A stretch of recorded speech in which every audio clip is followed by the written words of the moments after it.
नमस्कार साथियों, आप देख रहे हैं GK job exam YouTube channel. तो चलिए शुरू करते हैं आज का सेशन को। तो वीडियो को बगैर स्किप किए हुए पूरा देखिएगा, क्योंकि एक एक प्रश्न आपके एग्जाम के दृष्टिकोण से बहुत ही ज़्यादा महत्वपूर्ण है, क्योंकि यहाँ से प्रश्न आपको अपने एग्जाम में देखने को जरूर मिलेंगे। तो पहला प्रश्न है, जवाहरलाल नेहरू ने निम्नलिखित में से कौन सी पुस्तक नहीं लिखी है? जी हाँ, निम्नलिखित में से कौन सी पुस्तक है जिसे जवाहरलाल नेहरू के द्वारा नहीं लिखी गई है? द ब्रोकन विंग नामक पुस्तक जो है, ये जवाहरलाल नेहरू के द्वारा नहीं लिखी गई है, बल्कि सरोजनी नायडू के द्वारा लिखी गई पुस्तक है। वहीं बात करें ऑप्शन ए का, तो an autobiography, a bunch of old letters, discovery of India, ये तीनों पुस्तक जवाहरलाल नेहरू के द्वारा लिखी गई है। देख लेते हैं 2 नंबर प्रश्न को।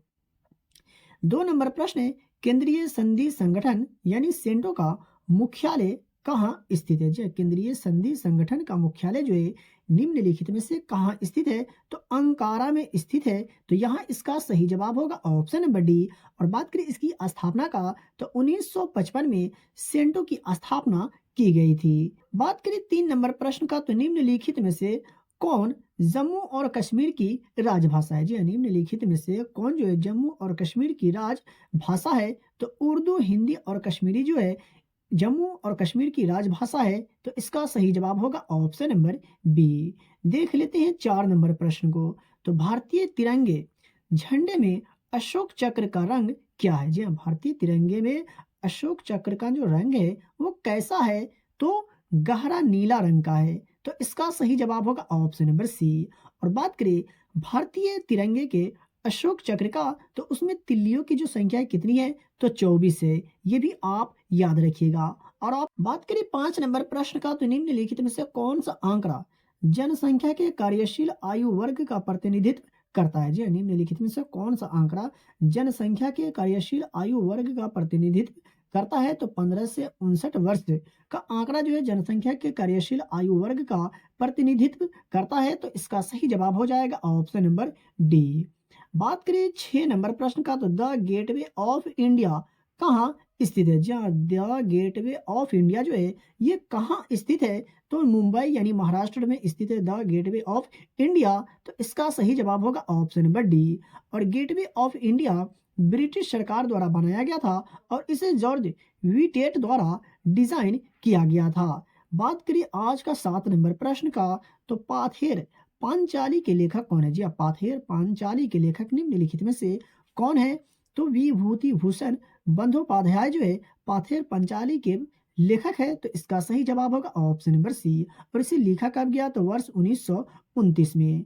बात करिए 8 नंबर प्रश्न का, तो जलियांवाला बाग जो है ये कहाँ स्थित है? जी हाँ, जलियांवाला बाग जो है ये कहाँ स्थित है? तो अमृतसर में स्थित है जलियांवाला बाग। तो इसका राइट आंसर हो जाएगा ऑप्शन नंबर ए। और जलियांवाला बाग हत्याकांड कब हुआ, ये आपको कमेंट बॉक्स में कमेंट करके बताना है। साथियों, सेशन अगर पसंद आ रहा हो तो वीडियो को लाइक जरूर कर दीजिएगा। और चैनल पर पहली बार विजिट कर रहे हैं तो चैनल को सब्सक्राइब करके बेल आइकन को प्रेस कर लीजिए, क्योंकि यहाँ आपको मोस्ट वीवीआई प्रश्न बताए जाते हैं, पढ़ाए जाते हैं। और यहाँ से प्रश्न आपको अपने एग्जाम में देखने को जरूर मिलेंगे। और डेली की क्लास के वीडियो का जो पीडीएफ होता है वो भी आपको फ्री में दिया जाता है। और हो सके तो इस वीडियो को अपने दोस्तों और रिलेटिव में भी शेयर जरूर करिएगा। 9 नंबर प्रश्न है, भारतीय इतिहास में धनवंतरी कौन थे? जी हाँ, भारतीय इतिहास में धनवंतरी जो थे निम्नलिखित में से कौन थे?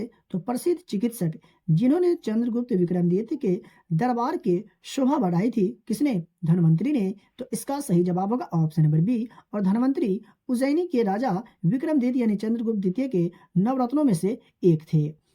बात करें 10 नंबर प्रश्न का, तो 1987 में विश्व खाद्य पुरस्कार प्राप्त करने वाले पहले भारतीय कौन थे? जी हाँ, वर्ष 1987 में विश्व खाद्य पुरस्कार प्राप्त करने वाले पहले भारतीय व्यक्ति निम्नलिखित में से कौन थे?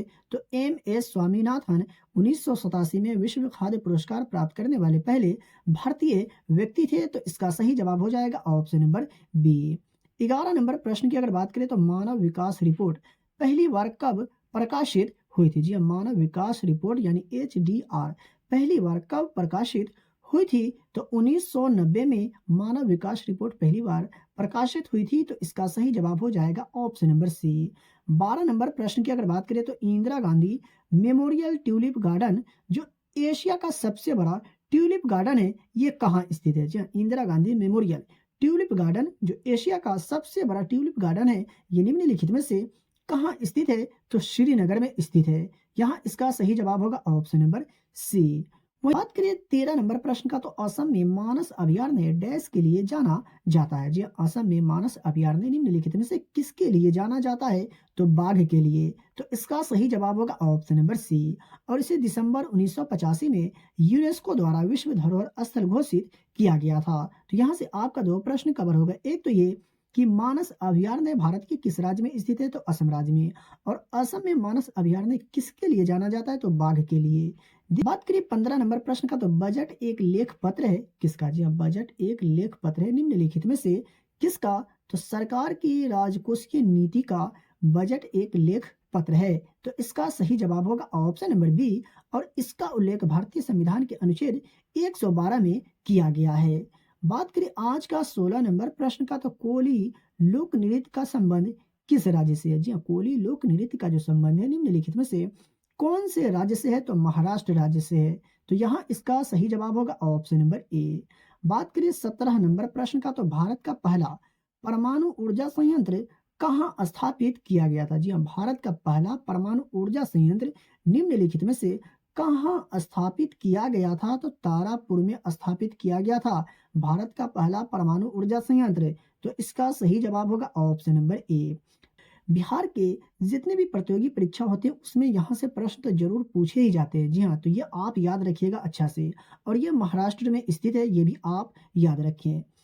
बात करें 18 नंबर प्रश्न का, तो गैम्बिट विश्व चेकमेट शब्द जो है किस खेल से संबंधित है? जी हाँ, गैम्बिट विश्व चेकमेट शब्द जो है निम्नलिखित में से कौन सा खेल से संबंधित है? तो शतरंज खेल से संबंधित है। तो यहाँ इसका सही जवाब होगा ऑप्शन नंबर ए। बात करें 19 नंबर प्रश्न का, तो भारत में राजकोषीय नीति किसके द्वारा तैयार की जाती है? भारत में राजकोषीय नीति निम्नलिखित में से किसके द्वारा तैयार की जाती है? तो वित्त मंत्रालय के द्वारा तैयार की जाती है। 20 नंबर प्रश्न की अगर बात करें, तो भारत में थोक मूल्य सूचकांक यानी WPI के आंकड़े निम्नलिखित में से कौन सा संस्था जारी करता है? जी हाँ, भारत में थोक मूल्य सूचकांक यानी WPI के आंकड़े को निम्नलिखित में से कौन सी संस्था जारी करता है? तो वाणिज्य एवं उद्योग मंत्रालय जारी करता है। तो इसका राइट आंसर होगा ऑप्शन नंबर बी।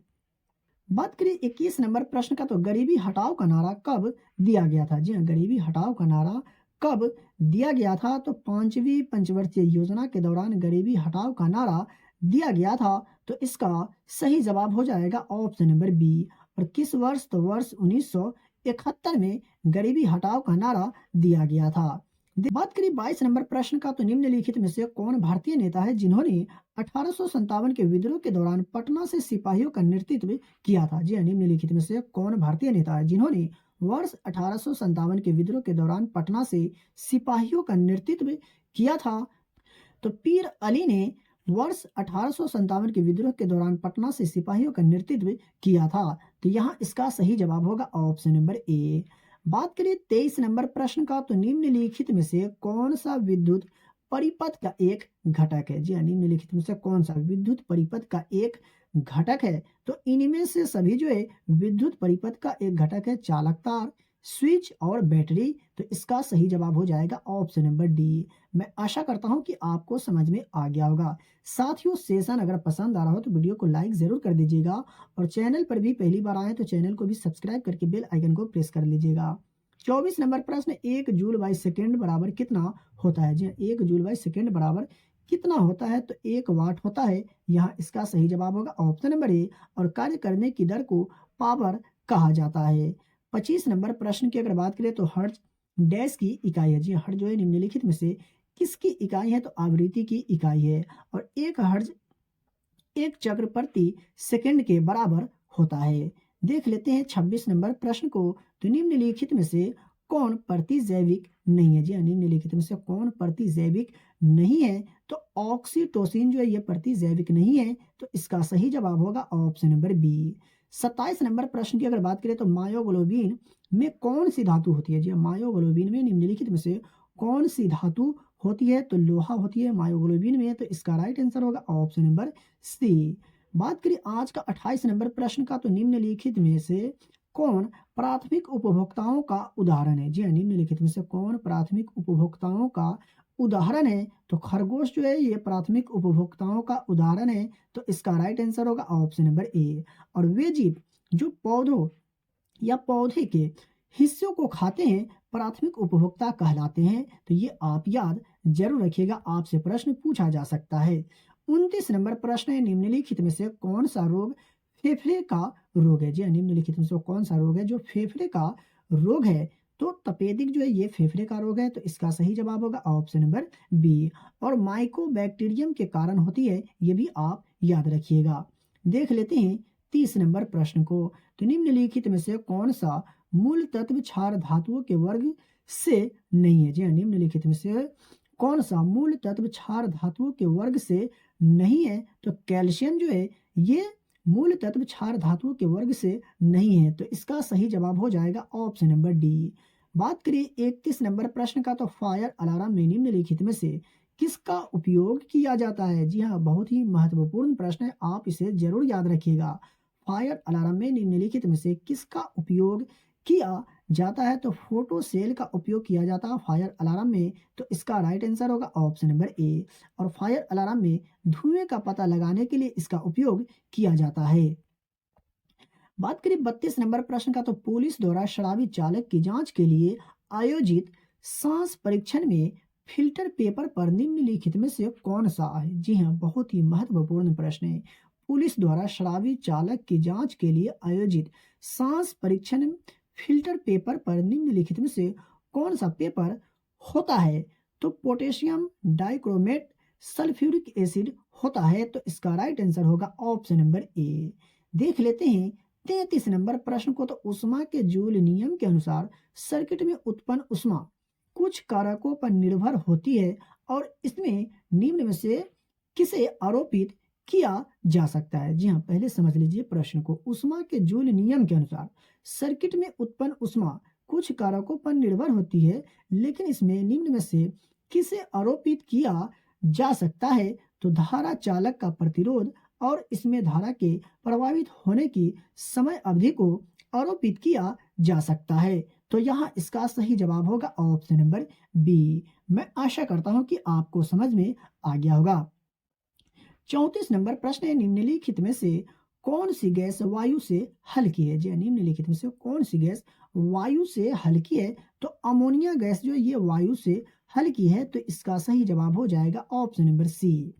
35 नंबर प्रश्न है, सल्फर डाइऑक्साइड और नाइट्रोजन ऑक्साइड हवा में जलीय अणुओं के साथ मिलकर डैश का निर्माण करते हैं? जी हाँ, सल्फर डाइऑक्साइड और नाइट्रोजन ऑक्साइड हवा में जलीय अणुओं के साथ मिलकर निम्नलिखित में से किसका निर्माण करते हैं? तो अम्लीय वर्षा का निर्माण करते हैं सल्फर डाइऑक्साइड और नाइट्रोजन ऑक्साइड हवा में जलीय अणुओं के साथ मिलकर के, तो इसका सही जवाब हो जाएगा ऑप्शन नंबर ए।